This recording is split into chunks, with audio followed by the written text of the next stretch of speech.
So the first thing I want to talk about before we show anything is we're working on a way to make it a lot easier to get data in and out of VRChat.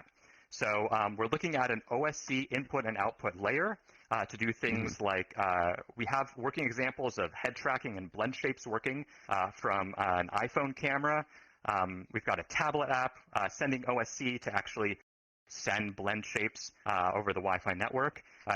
Here we've got a handsome fellow showing off head tracking and avatar parameters, and this is all being driven just from a webcam, sending OSC data to VRChat.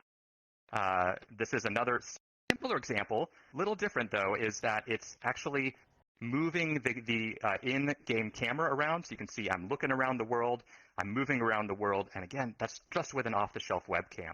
So final example we've got is I just put a phone on a little balance board I have, and I can take OSC data from the phone coming in through Udon and actually drive a station in my world from that.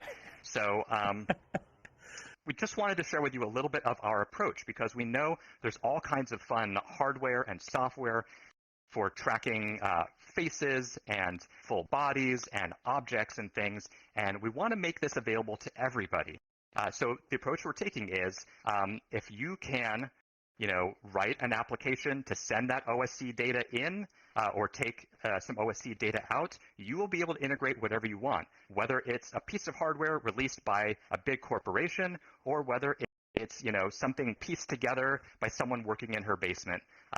If you can give us some OSC data coming in, you can control VRChat with it. So all those things that we showed you, we have working. We're just figuring out exactly how we want to expose this and what the API layer looks like. So keep an eye on our docs.